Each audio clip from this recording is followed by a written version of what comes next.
So I have some questions that we could talk about, but I'm also I'd love for you guys to chat, and we also there was some stuff left at the end of last time. So we have preferences of which. Okay. Well, I'd suggest that you tell us the things that would interest you, and I'll tell you a couple of areas that I'd like to go into at some point, and then Richard, if you have some that you do. Um, I mean, there are two rather massive areas of interest for me. I mean, one clearly is this business of lateralisation in life, and how much you, for example, share my belief that this is important functionally and changes effectively the experience of the creature, the organism. And the other is the difference between living organisms and machines, particularly in the sense that they're being complex systems that are intrinsically unpredictable. And whereas with a machine, you can start from the ground up with the syntax of the machine and work out its meaning at some higher level of what it's doing. You can't really do this with an organism. You have to sort of work from both ends, if you like, top down and seeing what it is achieving and what it is seeming to drive at, and from the bottom. But you can't actually get to the full meaning of the organism by working in a mechanical way from the bottom up. So those would be two areas that, if they're of interest to you, whether you agree or not, I don't know, but I'd be happy to talk about those. Great. Yeah, that sounds excellent. Richard, any specific topics for you? Many. I really enjoyed reading your chapters, Ian. Good. Lots of that material really resonated with me very strongly. But for a while, I found my linear mind getting frustrated that you wouldn't tell me in the right order what the things that I needed to know, of course. And then I realized that, of course, you were giving the example of spiraling around the topic, which was just what you exactly. So then I felt a little bit more at ease, and that was okay. But I would like to talk about top-down and bottom-up understanding. So that resonates with what you just said about top-down and bottom-up understanding of living things. I would like to dig in a little bit on the metaphor of music. And as you say, metaphor is the stuff of thought. So, I really think that there's something there that crosses new gaps that would be worth discussing. And relatedly, there's stuff about folding away detail to get at the general shape of things. That when you look at the detail of things, you can't see the general shape. You can't see the infinity for all of the steps involved. So those are the sorts of things which are on my mind. But the leap between machines and living things is, captures a lot of that.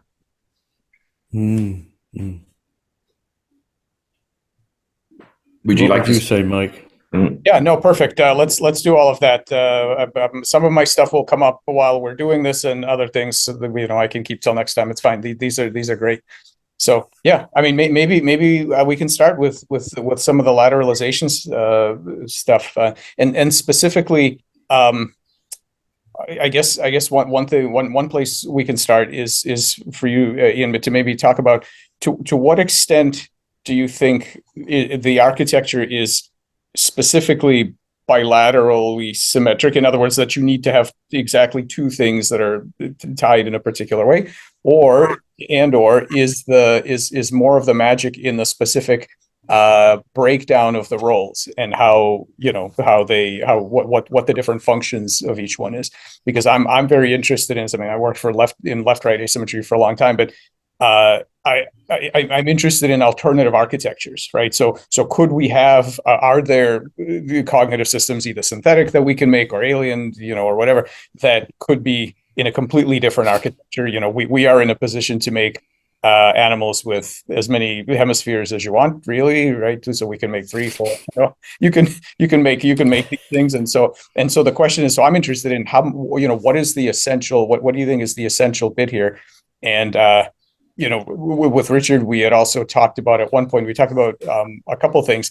He can talk about this the importance of the sort of ebb and flow of these kinds of systems. And also, Richard, at one point, this was weeks ago, you had a really interesting comment about the computational power of having a second copy, so that you could, right? So what happens when you have sort of room to offload some things in the meantime? So anyway, so yeah, please, go for it. I think that's a good topic.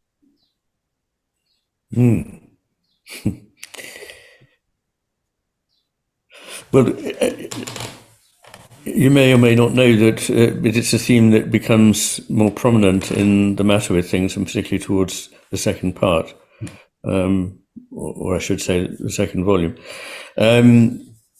that we need things and their opposites or contraries, and we need them both to maintain their integrity as distinct from one another, and yet also to be capable of a sort of union. So we need the principles of division and union together, so that when I think about the two hemispheres, there's evidence that they sometimes work together in a sense that we would normally call collaborating. They're working together in the same way towards certain ends, but they're often complementing one another by taking different approaches, and that this is important, and that we mustn't sort of either collapse them into being versions of the same thing, or say that they are so distinct that they don't work cooperatively, which they clearly do.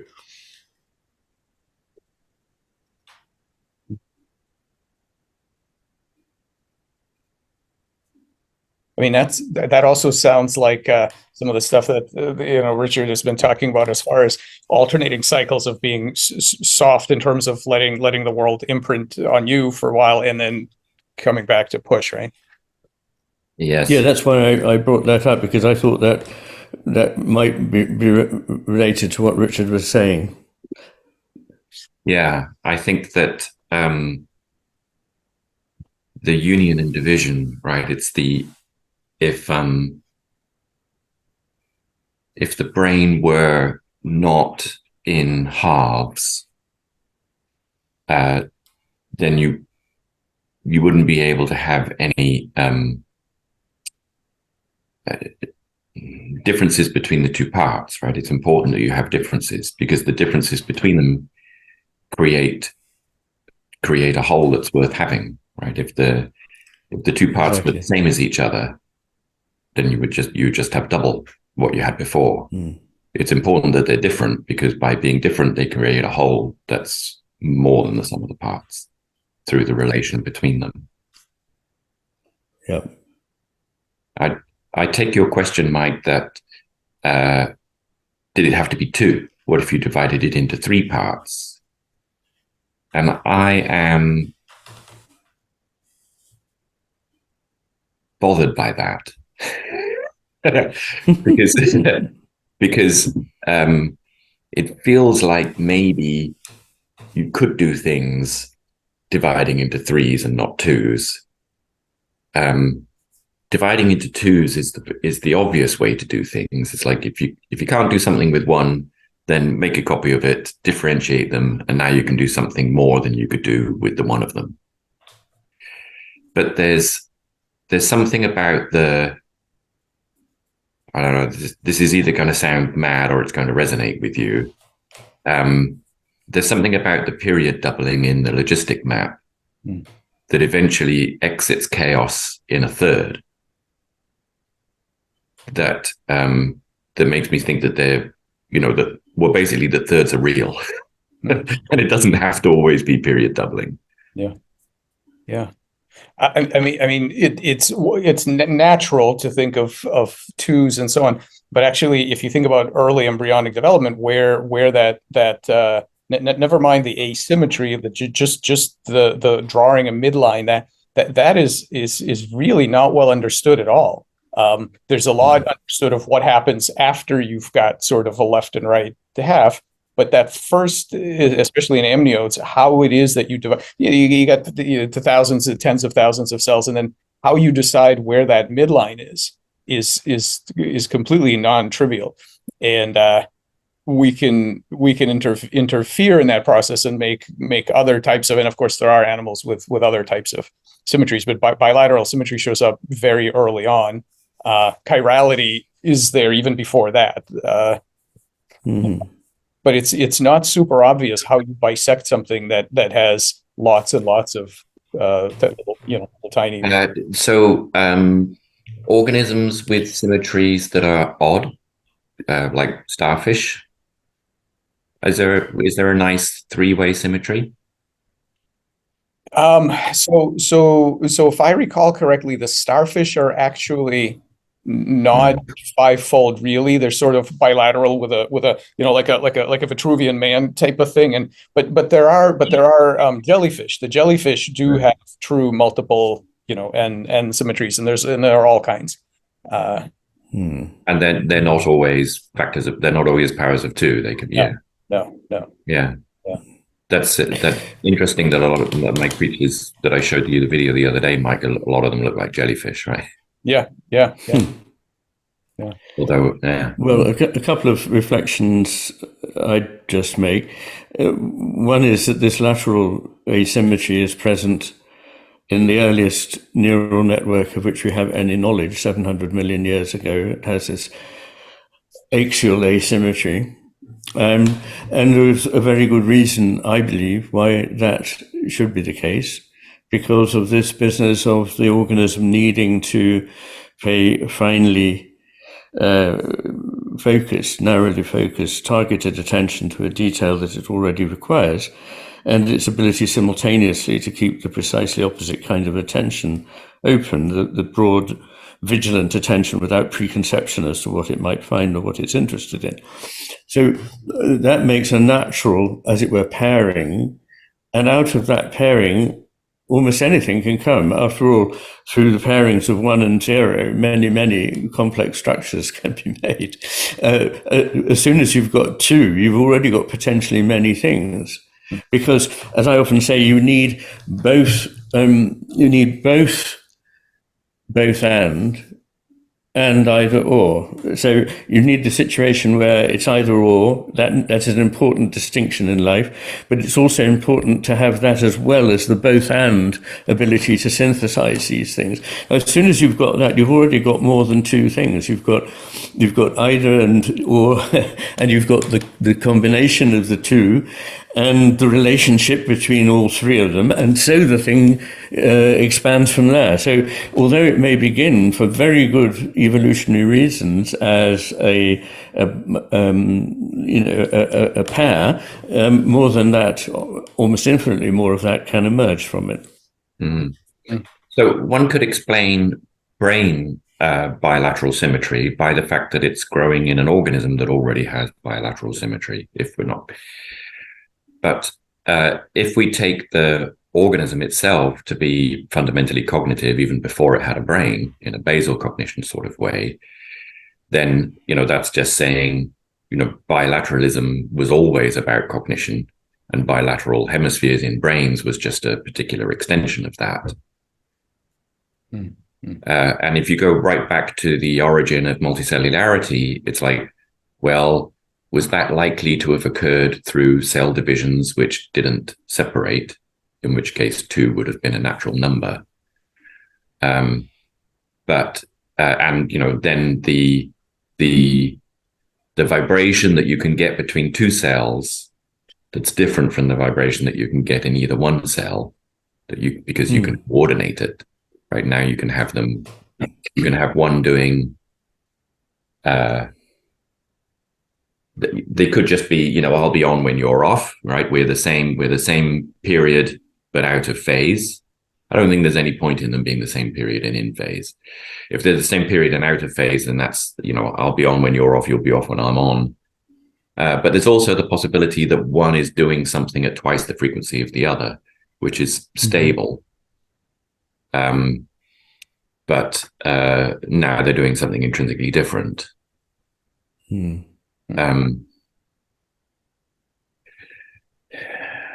it seems like it would be natural to create things which were powers of two that way, that will do two doublings instead of one doubling.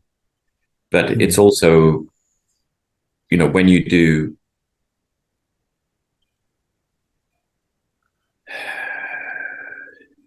the fact that the Taylor expansion gives you a third by 1 minus a half plus a quarter minus an eighth minus a 16th gives you a third, and that the pattern that you have to do that is just an oscillating pattern to do that.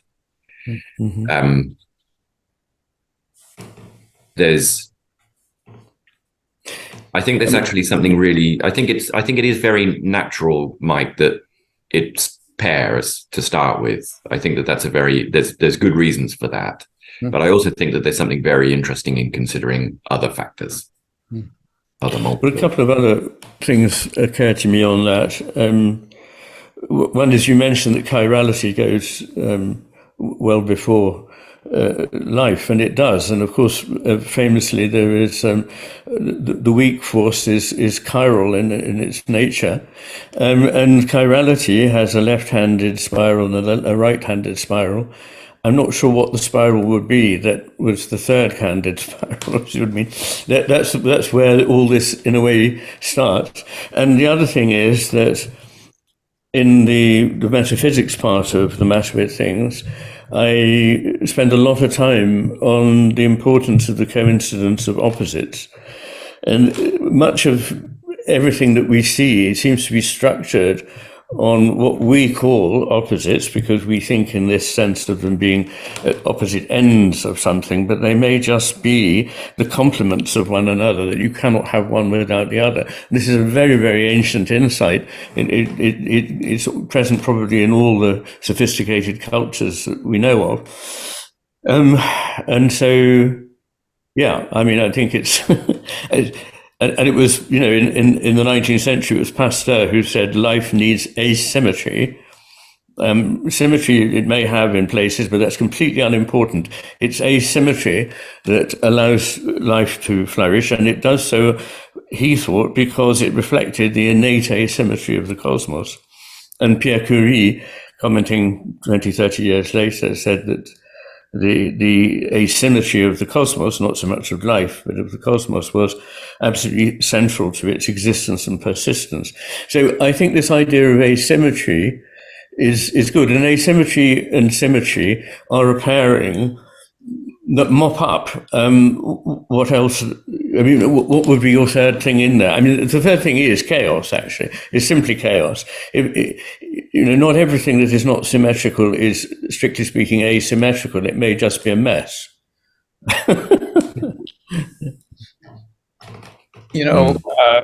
One interesting thing about in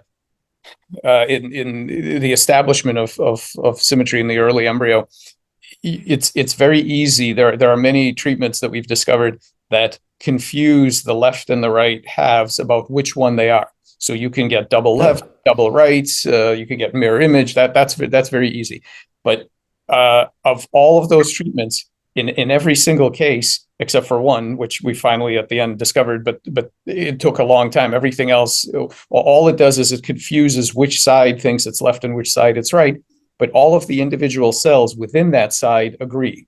So if you use a marker that shows you whether something's left and right, you never see speckled. You never see every cell confused and its neighbor has a different option. You don't see that. You just see, this way, this way, this way, or this way.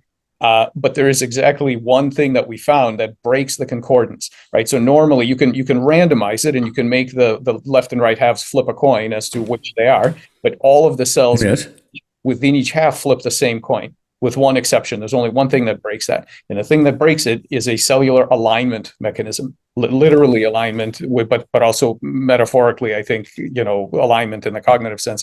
But it's a planar polarity mechanism that allows the cells to be literally aligned in the same direction, not even in left right. It's actually an alignment in anterior posterior. But once you break that, then you get the speckling, and then you get individual cells that don't know what to do, as opposed to whole coherent, cohesive regions that don't know what to do. So I really like that whole model as this like way of thinking about what does it take to make selves, to make a coherent individual out of pieces that makes a collective decision, right? This sort of collective decision making. And what significance would you attribute to this final case that you described with the anterior-posterior alignment, but not left-right coherence? I think if I've understood you right. Yeah. I think the reason that I found it interesting is because what it gets to is this question of collective decision making. So what is a collective intelligence, right? And so which we all are in a sense. And so the question we have to answer is, in what sense does the collective have goals, memories, whatever else that the individual pieces don't have? How do these, right? So we are a bunch of cells, fine, but then we have all kinds of cognitive and morphological properties that the individual parts don't have. And so that right at the beginning of embryogenesis, when 50,000 cells have to come together to give one embryo, one individual, eventually one, let's say in the case of humans, one human. This is a breakdown of that collective decision-making process. And we have many other examples where they all of the components begin to make decisions as one. They're all synchronized. And some of that is bioelectrical, some of it is these planar polarity alignment mechanisms. But to me, this is the root of the whole business. When you start with 50,000 cells and you look at it and you say, this is one embryo, right? Like, what are you counting when you say it's one embryo? You're in a functional sense, and it doesn't have to be one, because I can't recall if we have already talked about this, but if you make little scratches in it what you'll get is multiple conjoined twins, because until that scratch heals, each portion doesn't know that there's other portions around, and it basically decides, I'm going to be the embryo. And then of course they all do that, and then eventually they heal, so you can have twins and triplets and whatnot. And so this issue of how many individuals, how many humans are in any one embryo is not fixed by the genetics. It's not fixed by the physics. It's a kind of an outcome in software, so to speak, because it could be 0, 1, 2, 3, 5. It could be some number. It's a really perfect example of the top down and the bottom up involved there, right? That, if you think of where's the embryo and how many embryos there are as a question that you can answer bottom up, then it's, well, these are the parts, so that must make one embryo. But the fact that the whole becomes divided into two parts, that's a macro scale phenomenon. That top down organizes the parts to orchestrate them to make a whole. Yeah. And then of course we have cases, right, that are sort of partial, right? So sometimes they're separate, and you can make twins that are completely separate, but you can also make ones like this that overlap. And there are even you can make them in any orientation, but there are human cases, of course, too, right, where you've got two bodies and kind of the brain is fused, or vice versa. There are all sorts of possibilities. Did I ask you already whether conjoined twins ever join at parts which are not homologous? Yes, you can. What was the answer? You can. There are that can happen. Yeah, that can happen. But presumably the conjoining is much more superficial in that case, right? That it just, so if I make a conjoined twin, the joint between the head and the foot, then it's only actually integrated at the skin or something. No, it goes pretty deep. So it can, you can have this kind of scenario where out of the middle of one embryo starts basically sprouting another one, and at the connection, it's nuts. I mean, they're connected all the way through. Yeah, you can make almost anything artificial, and then of course these things occur naturally too. But we can make, especially in something like a chicken, where it's very easy to kind of manipulate all the parts. You can make almost anything. So I don't know if this is a little bit too nitty gritty, but whilst you were talking about that, I was thinking about Iain's suggestion of opposites and chaos. And I've still got the logistic map in mind. Do you mind if I share my screen to point out something in the logistic map that I showed? Go for it. Mike before, but I didn't show Iain. So in the logistic map here, you have this first doubling and then another doubling and then another doubling, and then pretty soon it turns into chaos. And it's like, are we up or are we down? And so on this path, we're up. And on this path, we're up. And on this path, we're up. And on this path, we're up, down. Right? Whereas this one is down, up, and this one is down, down. So this line going up here, all the way up here is the up line. And this one going down here is the down line. How come this period doubling ever ends up at this period 3, right? Because there is no power of 2 that ends up in dividing into thirds, right? This resonance, which happens much later on. But as you can see, there's a little sort of trail of dust, a little bit of higher density stuff happening here that corresponds with the point of the third. What's that trail of dust there? Well, that's the I go down, I go up, I go down, I go up, I go down, I go up, I go down, I go up, go down, I go up, down, I go up. So plus a half minus a quarter, plus an eighth minus a 16th, plus a 32nd minus a 64th. Look at that. It's a third, right? It gives you the period of the third. Another way of thinking about this, reflecting upon what Iain just said about, well, there's a thing and its opposite, is that in addition to 1 and minus 1, there is also 0. 0 is the unstable thing that you get with a perfect blend of this much minus 1 and this much 1, this much minus a half and this much half, this much minus a quarter and that much eighth. And that comes out at 0, which enables you to have 3 things instead of 2 things. Instead of the everything up position and the everything down position, there's the exactly cancelled out position in the middle. That's the only way to get thirds out of period doubling.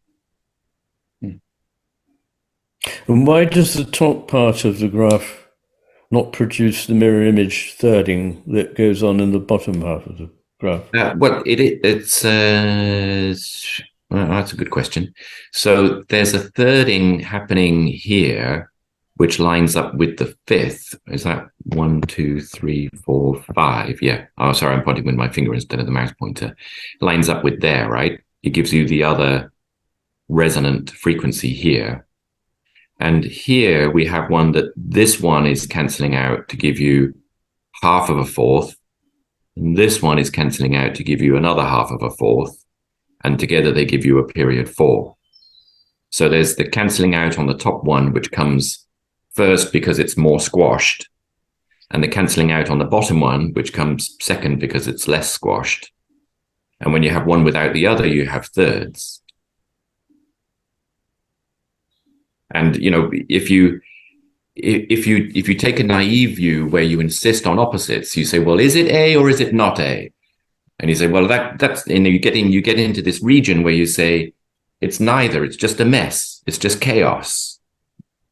But there's a null, which is, you know, first of all, you might identify that as, well, it's neither A or not A, it's null, right? But then there's a more precise version of null, which is the perfect balance of being there and being not there, gives you exactly 0, which then takes its place as another genuine state. Now there's 1 and minus 1 and 0, 3 things and not just 2.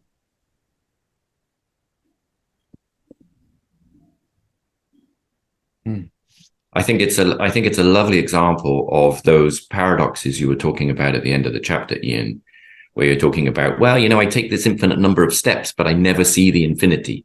I take this infinite number of steps, but I never catch up with the tortoise, right? So I take this infinite number of steps in the period doubling, but I never really see the third, right? But our eyes see the third for sure, right? Or we don't see that as some overlapping powers of 2 all smushed together. The resonance pops out as oh no, that's a real thing. I wonder if the question of 0, which of course, as you know, the Greeks didn't have, but was introduced in probably the 6th, 7th century from India. is not so much a third entity, so to speak, as what happens when you allow opposites to do exactly what I was suggesting we shouldn't do, which is to collapse. I mean, for certain mathematical reasoning, we want them to do that. But what I'm suggesting is that in the physical world, the things being asymmetrical ultimately can, I mean, they may for certain purposes within very confined systems appear to cancel out, but ultimately they don't. I don't know if that's something you would agree with, Richard, or not. But the cancelling out, you say at the gross scale, it looks like, oh, they disappeared, I've got nothing now. But there's another sense in which, wow, look at all of that spiraling depth that there is in order to create something, right? It's like, oh, it's gone this way. Oh, it's gone that way. Oh, it's gone this way. And you know that takes lots and lots of depth to actually to cancel them out. To then stay at the top level. Oh, it's almost like it went poof in a puff of smoke, and I didn't have anything at all. Yeah.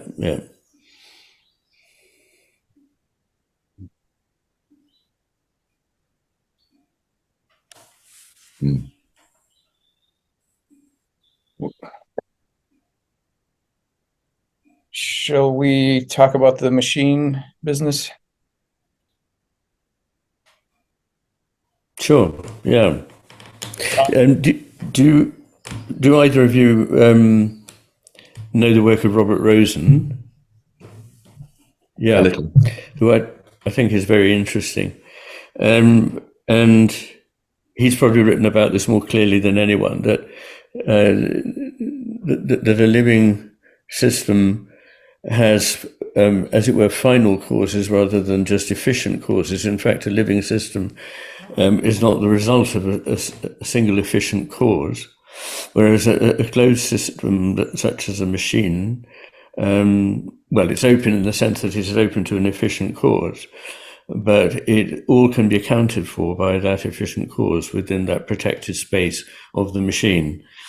Whereas in a living being, even if you were to be able to start from a known standpoint, you'd soon run into problems of complexity where re-entrant loops occur, where decisions that cannot be predicted are made within the system and so forth. So this seems to suggest that, I mean, I'm cutting everything very fine here because I talk quite a bit about this, particularly in, I suppose, chapter 12. But my view is that there are some, well, and of course in chapter 27, where I argue that it is almost impossible to talk intelligently about life without talking about the possibility of purpose, teleology, which, you know, Darwin was extremely keen on. Darwin said, thank goodness. And Darwin's bulldog, Huxley, also said, the great thing that Darwin has done is restored teleology. Which, as you know, JBS Haldane said was like the scientist's mistress couldn't live without her, but wasn't willing to be seen with her in public. And I think this whole thing of teleology is so important. I mean, whenever you talk to scientists one-to-one and off the record, they say, well, of course, there are purposes and purposeful behavior, direct. All of what we watch is directional. And yet they're forced, as it were, by almost like belonging to the Soviet state, and there are rules, things you can say and things you can't say, just to deny this existence. So, I mean, that's a good provocative place to begin thinking about the differences between these systems. And I outline in chapter 12, which is called The Science of Life, a Study in Left Hemisphere Capture, because I believe that while physics gave up on this rather simple mechanical model a very long time ago, at least 100 years ago, biology has until very recently clung to this purely mechanical model. And I may be wrong, Michael, but I see you as one of the people who has been able to say, yes, look, there's more to it than this. Yeah. So I think we could and probably should at some point talk about the teleology in machines and cybernetics and all that. But I 100% agree. I think teleology is absolutely key to all of this. One reason I don't like a sharp distinction, and I like Robert's work a lot. What I don't like about that sharp distinction between living things and machines is that we know now that, as we really didn't when Robert was writing this stuff, that we can make all the transition forms. So right, and so then we end up in this weird place where we have to try to come up with criteria for. So I can, we can now make something that's basically at every level, right? So you've got molecular, cellular, tissue, organ, swarm. You got all these levels. At every single level, we can introduce any percentage you want, from 0 to fairly high numbers, of something that you would call a machine, right? Something that was designed by humans, that may be quite complex, maybe has unpredictable behavior. I mean, it's easy to make machines with very difficult to predict behaviors, but nevertheless, they're completely different from the natural in many ways. Yes. Yeah, and then I don't know what we do after that, because now we have something, if you have, we are already, there are humans that are, not 95% human, but there's some electronics there by which they run a wheelchair, or some prosthetic limbs, or some other stuff. And then we also have these Roomba vacuum cleaners, and pretty soon they'll have some human neural cells living on board to help them do various things. And then sort of every, but and those are easy to deal with, right? Because in this case, you say, you're just you're just a human with some peripherals, and you're just a vacuum cleaner with some human brain cells, fine. But we can make, right, any, and we're going to be seeing them, cyborgs, hybrids, we're going to be seeing all this stuff. And then I think we get into a really difficult place, where if we try to draw these hard boundaries. And well, interestingly, sorry, go on. No, please finish. Well, that's okay. That's just it. Yeah. I mean, of course, there's an enormous amount one could say about all of that, but that would be another day, perhaps. But I just wanted to make clear that I actually surprisingly don't think there is a hard and fast difference between the living and the non-living. And in fact, Robert Rosen said as much. He said that animacy is the norm, and inanimacy is an asymptotic, never achieved state, in which animacy is reduced to a minimum. But the whole cosmos is animate. And I hold this to be the case. So what actually distinguishes them, some people would say, well, clearly inanimate matter doesn't have consciousness, but we think that living things do have consciousness, and now we think that very primitive living things probably have consciousness, so it's gone a long way down, if not to the very bottom of life. But in an earlier chapter, 25, I think, I argue that consciousness is an ontological primitive in the cosmos, and that, in fact, matter is a state, a phase of consciousness in which it exhibits greater stickiness, permanence, resistance than consciousness which has no matter in its form. So things persist longer and cause the possibility of resistance. And I believe that, in fact, nothing creative can happen without an element of resistance. So this thing that matter offers is incredibly important. So my view is that what we are used to calling inanimate matter does do many of the things very, very, very slowly, and very, very, very little that living things do. And what living things bring is not consciousness, because that's already there, but an increase in the capacity to respond and the speed of response.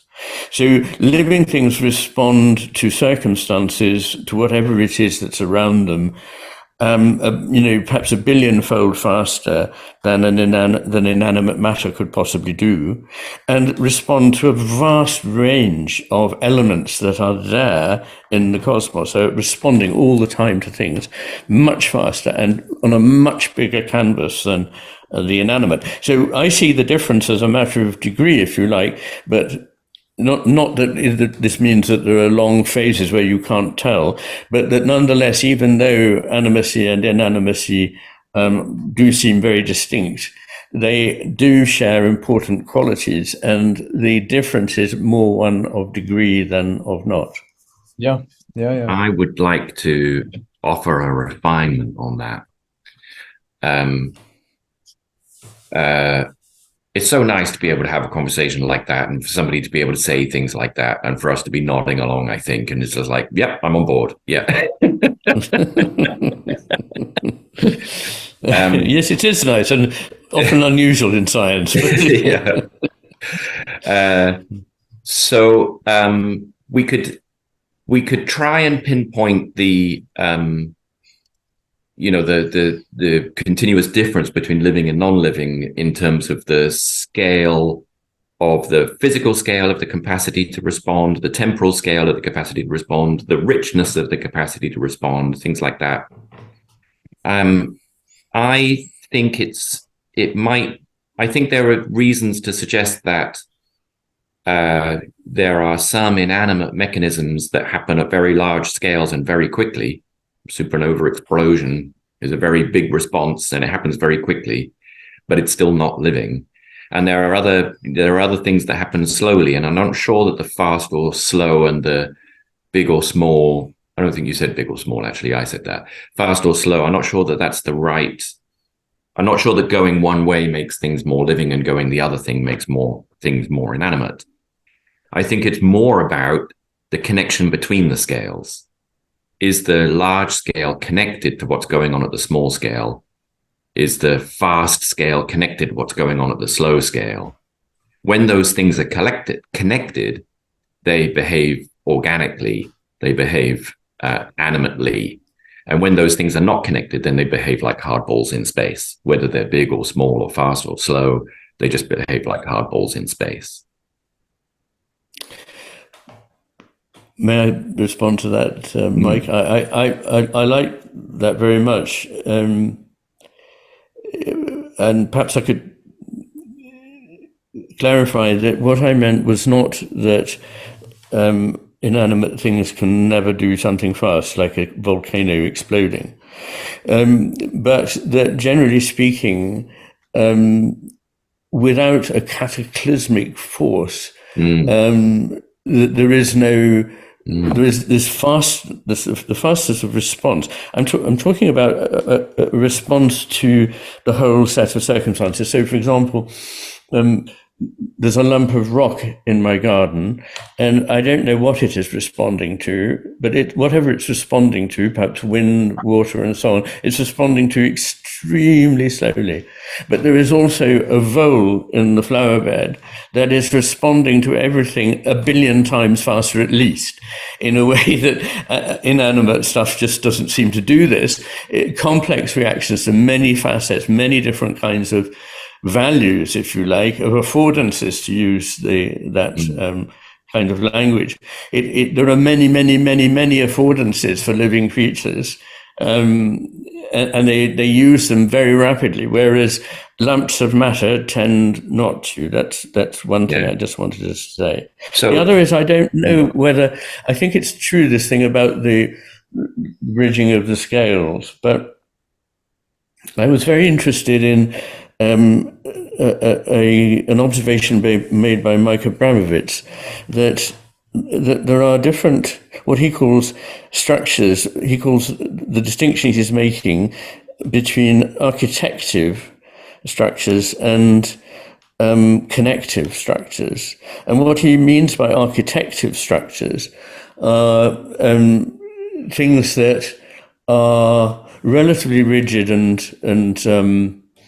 and static, and when they change, when they make a change, they make a complete change, and it's as it were, it is a cataclysm.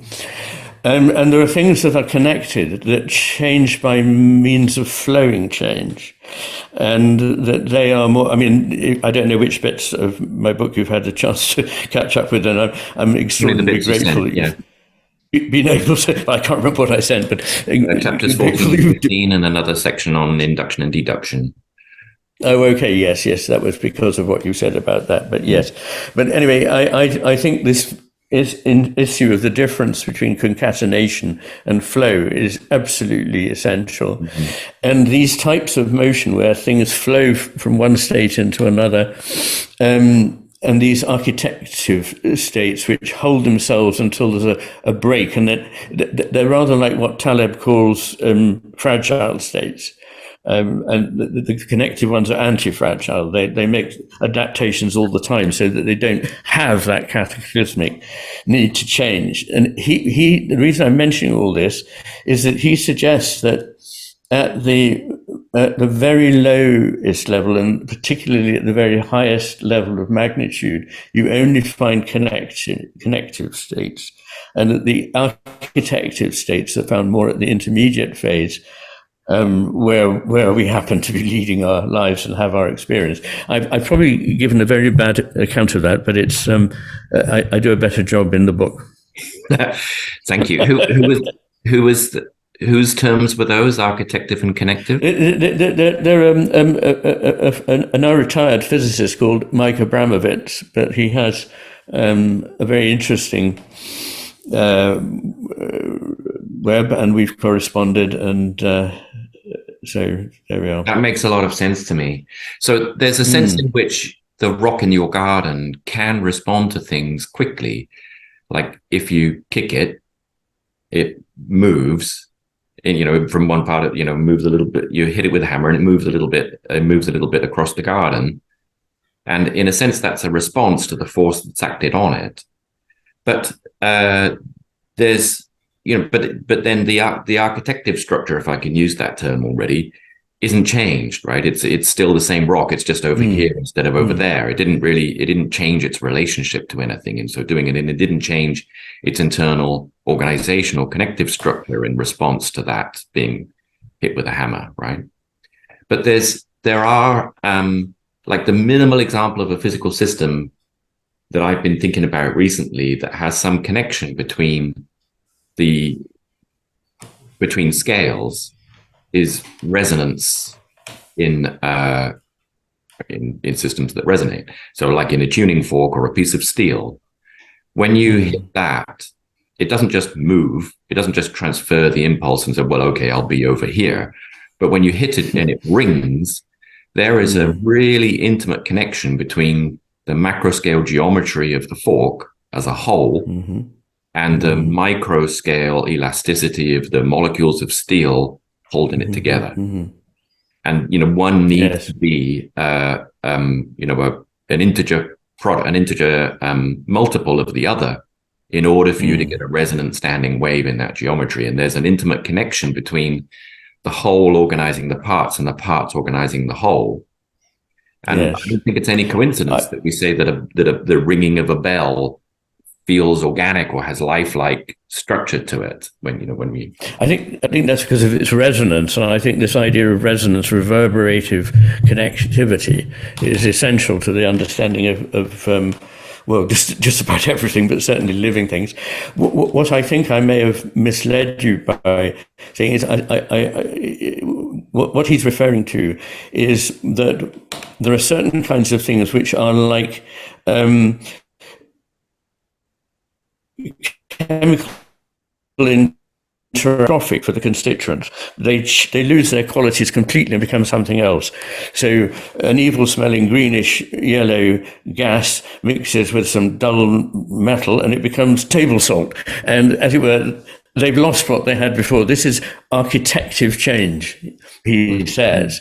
But there are other things that mix with one another, add themselves to things, and work by accretive processes where their existence is not a zero-sum thing. They have to go and something else comes. They are able to cause something to create a bigger entity out of the smaller elements that have come together, and I think that's all really that one needs to take on board for that point. I don't want to labour it, but it just seems to me quite interesting that he spots that catastrophic scale is above the scale of particles in physics, but is below the scale of the cosmos. And in the cosmos and in the very subatomic regions, what you see is not cataclysms in which one thing is wiped out and changes its nature completely, but that things come together and and create, as they do in the wider cosmos, to create something new, but it's not catastrophic for the constituent parts. Yeah, I get it. It's and so the music metaphor for me is like when you put two notes together and they're concordant. Both the notes are still there, and they created something new. They created the interval. Absolutely. Yeah. But when you put two notes together which are discordant, then they just crash, and it seems to tear apart the two notes that you had. Yes, that's a good metaphor. But what an extraordinary thing it is that by putting two completely meaningless, bland things together, a note and another note, you suddenly create an event and an experience. And the more you add, you can do things that are completely unpredictable from the outside. You can only know them when you hear them.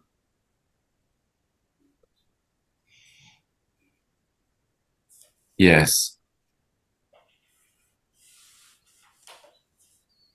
You can't tell. So if I give you 469 hertz and 468.9 hertz, you cannot tell the difference between those played separately, right? But when I play them together, you can hear the beat. You can hear the beating as they go in and out of phase. Mm-hmm. Yeah.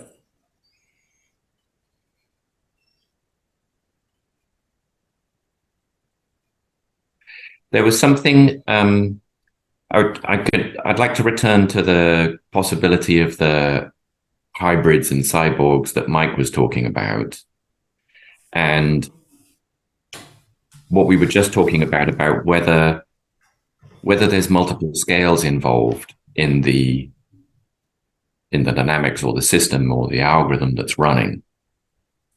So in computer science, we have this notion of an algorithm being substrate independent, that you can implement the same algorithm in multiple different substrates, and it just doesn't matter because the details of the substrate that you implemented it on just don't matter to the essentially symbolic and discrete computation that you're doing at the higher level, right? In other words, it's all syntax and no semantics. Right. So by divorcing it of all of the concrete details of the instances, you get something that you can apply to other instances. You get the generalization, right? You get it's the same algorithm. Sure. Not but you lose that connection to the concrete instances in a way that the symbols that you're manipulating don't have any meaning, right? If you treat them abstractly, then they are, as you said, pulled out of their context in which they had some meaning. Now, so that notion of the substrate independence of algorithms suggests that, you could replace part of an organism with a machine or part of a machine with an organism, and it wouldn't really matter, or you would create something that was in between. But I'm not so sure about that. I think that when we implement an algorithm on a machine in a conventional sense, we are doing so in a way which is as divorced as possible from the physical implementation of it, so that it doesn't matter what numbers I put into my sorting algorithm. It never makes my logic gates overheat, right? That getting to the physics of what I implemented it on just doesn't matter. Like whatever computation I do on it just doesn't interact with the physical implementation.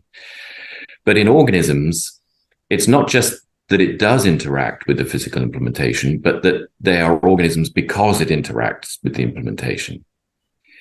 So when you can get an organism to behave like an AND gate if you put it in the right circumstances, but when you make it do it over and over again, it says, fuck this, and it crawls out of the dish and does something else, right? The interaction with the substrate of which it is made matters. And it matters not just because it's an unreliable algorithm then. It wasn't perfectly abstracted. That wasn't really a good way of implementing an AND gate then.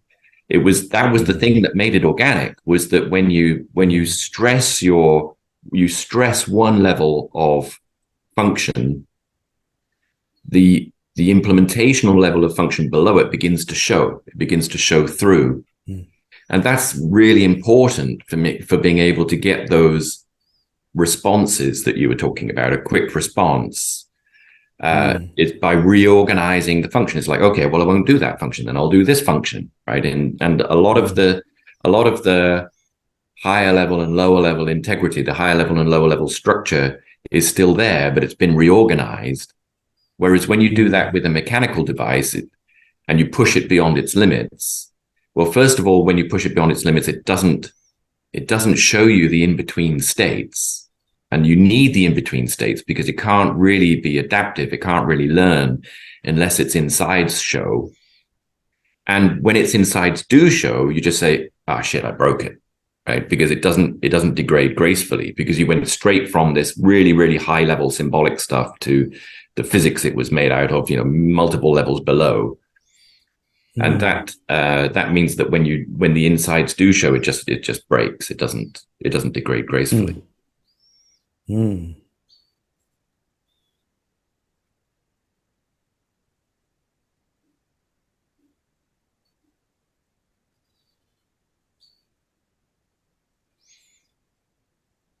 I think. Yes, I don't know enough about the systems that you're working with, really, but how they could be adapted to the way a plant takes in 15 kinds of measures and synthesizes them and, as it were, makes a decision about whether or not it's time to bud or flower or whatever it may be. I'm sure you could find algorithms that could make an artificial flower do something like this, but I don't know that it would be anything at all like the flower. I don't know. Yeah, it's like, unfortunately, I'm not a cyberneticist, so yeah. How the flower behaves under normal circumstances could probably be extracted into such an algorithm involving 15 variables and a bit of logic. But what's really interesting about the flower is what it does when you put it under circumstances that are not quite like that, right? When Mike does an experiment and says, cuts it in half when it was only half when it was just a seedling. How many plants do you get, right? And that's now it's making two decisions. This one is deciding differently from that one. How did it make two? How can one thing make two decisions, right? It's like, because that's right. And also, again, correct me if I'm wrong, but I think this situation sounds different from the execution of an algorithm, where, and I describe this in one of the chapters, but effectively, Monica Galliano has done experiments with pea shoots where they're deprived of light, and the light comes on in a Y-shaped structure that is over the bed in which they are, and it comes on in one or other arm of the Y entirely at random. So you can't predict each time which it will be, but sometime before the light comes on, a puff of air is sent down the arm of the tube out of which the light is going to come. And these pea shoots that are starved of light benefit from orientating themselves towards where the light is coming from. And I believe that in only 3 days, they learn to orientate towards where the puffs of light are coming from, puffs of air are coming from, because that's where the light will come from. And intriguingly, the reverse case has also been done as a control, in which the puff of air comes down the arm from which the light will not come. And the pea plants, appropriately in the other, again, within a few days, learn. Now, that's not something they could conceivably have been, as it were, programmed by, either from their own experience or from any past historical experience. This seems like intelligent behavior. Yeah, I don't have any problem with that. Mike's not surprised, right? No, I'm not surprised. Yeah, and I think I think what we were just saying about you don't see what it can do until you stress it is 100%. I mean, this is why. Yeah. This is one reason why teleology. Well, it's not the biggest reason, but one reason why people aren't into it is because what they observe most of the time is the default behavior, let's say, of embryos, and they think it's a purely feed-forward emergent system. They say, oh, complexity and emergence, right? So local rules, we know local rules can give rise to complexity, and look, it does this thing. Well, there you go.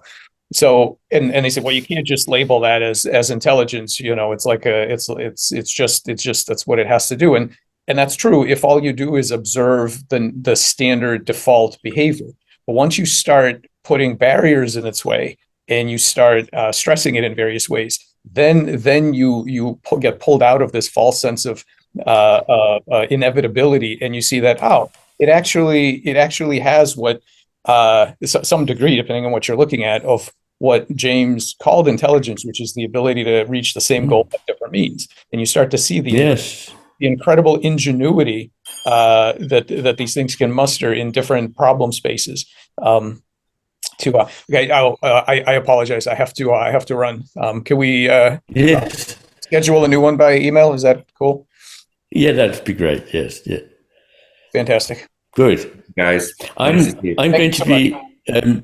going to be traveling between about April the 25th and May the 15th, but up until April, especially up until April the 16th, I'm pretty good. Excellent. Okay, got it. Perfect. Okay, I'll schedule. Thank you so much. Great to see you. Thank you very much. Thanks, everybody. Thanks, both of you. Thank you.